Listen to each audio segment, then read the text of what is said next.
বিসমিল্লাহির রহমানির রহিম। আসসালামু আলাইকুম। আশা করি সবাই ভালো রয়েছেন। তো ভিউয়ার্স, আপনারা জানেন যে আমি জেএসএম সুমন অফিসিয়াল ইউটিউব চ্যানেলের মাধ্যমে আপনাদেরকে সবসময় ভাতা ও উপভিত্তিক বিষয়ক আপডেট দিয়ে থাকি। তো ভিউয়ার্স, আসলে তারই পরিপ্রেক্ষিতে আমি আপনাদেরকে আজকে একটা আপডেট দিতে আসলাম। তা হচ্ছে যে ষষ্ঠ থেকে দ্বাদশ শ্রেণীর উপবৃত্তি, এটা আসলে দেখলাম যে বিভিন্ন গ্রুপে তারা লিখছে যে আসলে দিচ্ছে। তো তারই পরিপ্রেক্ষিতে আমি এখানে লিখলাম যে আসলে ষষ্ঠ থেকে দ্বাদশ শ্রেণীর উপবৃত্তি দিচ্ছে। এটার আসলে মূল কারণটা কি, এবং হচ্ছে আগামী 25 জুন সকল উপবৃত্তি দেওয়া হবে।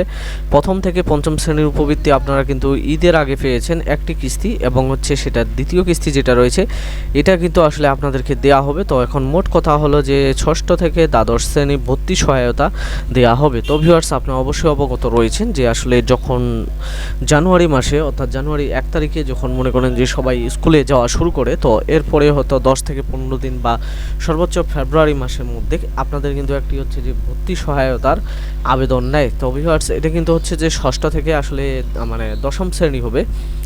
তো এই আবেদনটা নেওয়ার ক্ষেত্রে একটা কিছু আসলে বিশেষ ক্রাইটেরিয়া রয়েছে, সেই সকল ক্রাইটেরিয়া পূরণ করে কিন্তু আসলে আবেদন করতে হয়। তো ভিউয়ার্স, আসলে সেই সকল ক্রাইটেরিয়া যদি আপনি মনে করেন যে হচ্ছে মেনে আবেদন করেন, তাহলে কিন্তু আপনি এককালীন একটা ভর্তি সহায়তা সেটা 5 থেকে 10,000 টাকা আপনি পেতে পারেন। এবং সেই সাথে হচ্ছে আপনাদের যেটা আসলে নিয়মিত উপবৃত্তি রয়েছে, নিয়মিত উপবৃত্তি বলতে অর্থাৎ মনে করেন যে ষষ্ঠ থেকে দ্বাদশ শ্রেণী যেটা স্কুলের উপবৃত্তি, সেটা হচ্ছে আপনার মনে করেন যে হচ্ছে ষষ্ঠ শ্রেণীতে দেয় 1200 টাকা, এবং হচ্ছে মনে করেন যে অষ্টম শ্রেণীতে যদি উঠে তাহলে পায় তারা হচ্ছে মনে করেন যে দেখা গেল যে হচ্ছে মাসে 300 টাকা করে, 1800 টাকা, এবং বছরে হচ্ছে 3600 টাকা। আর যারা হচ্ছে ক্লাস 10-এ রয়েছে তারা 3300 টাকা করে, দেখা যায় যে 6600 টাকা পায়। তো এরকমভাবে যে উপবৃত্তিটা রয়েছে সেটাই কিন্তু হচ্ছে যে নিয়মিত উপবৃত্তি। তো এই নিয়মিত উপবৃত্তিটা এটা নিয়ে আসলে খুবই একটি ঝামেলায় রয়েছে সরকার। আর সেটা হচ্ছে যে আপনারা অবশ্যই অবগত রয়েছেন, এটা প্রায় মনে করেন যে হচ্ছে সেই জানুয়ারি মাস থেকে আসলে দিবে করে কিন্তু হচ্ছে যে মনে করে কোনবারে ঈদ পর্যন্ত চলে গেলে, এবং হচ্ছে পরবর্তীতে আসলে একটা বিশেষ ঘোষণা আসলো, আপনাদের অবশ্যই মনে আছে যে আসলে জুন মাসের 15 তারিখে উপবৃত্তি দিবে। তো আসলে জুন মাসের 15 তারিখেও কিন্তু আসলে উপবৃত্তি দেওয়া সম্ভব হচ্ছে না। তো ভিউয়ার্স, আমি আপনাদেরকে একটা বিষয় বলতে পারি যে আসলে উপবৃত্তিটা কবে দিবে, কিন্তু আসলে আপনাদের মনে একটা প্রশ্ন থাকে সবসময় যে আসলে উপবৃত্তি দিবে কি না। তো ভিউয়ার্স, এখানে যদি আপনারা একটা নোটিশ দেখেন, একটা নোটিশের মধ্যে বলেছে মাধ্যমিক ও সমমান শ্রেণীতে ষষ্ঠ থেকে দশম শ্রেণী পর্যন্ত 2026 সালে ভর্তিকৃত অধ্যয়নরত শিক্ষার্থীকে অসচ্ছল পরিবারের মেধাবী শিক্ষার্থীদের চলমান ভর্তি সহায়তা অনলাইন আবেদনের সময়সীমা বৃদ্ধিকরণ। তো ভিউয়ার্স, আমি আপনাদেরকে একটা কথা বলি যে আসলে যেটা আসলে মনে করেন যে হচ্ছে আপনার ভর্তি সহায়তা, এই ভর্তি সহায়তার সাথে কিন্তু হচ্ছে আপনাদের যেটা হচ্ছে মনে করেন যে আপনার নিয়মিত উপবৃত্তি অর্থাৎ উপবৃত্তির প্রথম ও দ্বিতীয় কিস্তি, এটা কিন্তু আসলে কোনো সম্পর্ক নেই।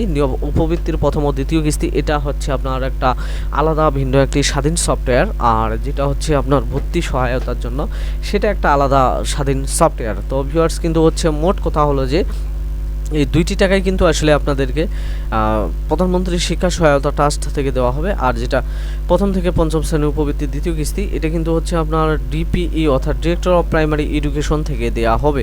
তো যেহেতু এগুলো আসলে ভিন্ন ভিন্ন আলাদা খাত, তবে ভিউয়ার্স, আমি যেটা আপনাদেরকে বলেছিলাম যে আসলে কোরবানির ঈদের পরে বা কোরবানির ঈদের আগেও আমি আপনাদেরকে বলেছিলাম যে আসলে যদি কোরবানির ঈদের আগে তারা উপবৃত্তির টাকাটা দিতে অক্ষম হয়ে যায়, তবে আপনাদেরকে আসলে ধৈর্য ধরতে হবে। তারা কিন্তু হচ্ছে আপনাদেরকে যেটা আমি বারবার বলি প্রত্যেক ভিডিওতে, তা হচ্ছে যে মনে করেন যে জুন মাস অর্থাৎ জুন মাসের শেষের সপ্তাহে গিয়ে তাদেরকে কিন্তু এই সকল সমস্ত টাকাগুলো দিতে হবে। তারা কিন্তু আসলে কোনো ক্রমে জুন মাস পার করতে পারবে না। এখানে জুন মাস পার করার মতো কোনো মনে করেন যে হচ্ছে অপশন নেই। তো যেহেতু জুন মাস পার করার মতো কোনো অপশন নেই, তো সেই হিসেবে আমি আপনাদেরকে বললাম যে আসলে যেহেতু জুন মাসের অর্ধেক চলে গেছে, আর মাত্র হচ্ছে 15 দিন, এই 15 দিনের ভিতর থেকে কিন্তু হচ্ছে আপনাদের সমস্ত প্রকার অর্থাৎ যতগুলো উপবৃত্তি রয়েছে সমস্ত প্রকার উপবৃত্তি কিন্তু তাদেরকে আসলে পরিশোধ করতে হবে। তো যেহেতু পরিশোধ করতে হবে, সেহেতু এতটা মনে করেন যে হচ্ছে হায়ুত আশা করে কোনো লাভ নেই, কারণ এই 15 দিনের ভিতরতে আপনারা উপবৃত্তির টাকা পাবেন। আর মোট কথা হলো যে এরকম যে সকল সরকারি নোটিশগুলো আসবে, আপডেটগুলো আসবে, সেগুলো অবশ্যই আপনারা আমার এই চ্যানেলের মাধ্যমে পেয়ে যাবেন। তো ভিউয়ার্স, ভালো থাকবেন, সুস্থ থাকবেন, ধন্যবাদ।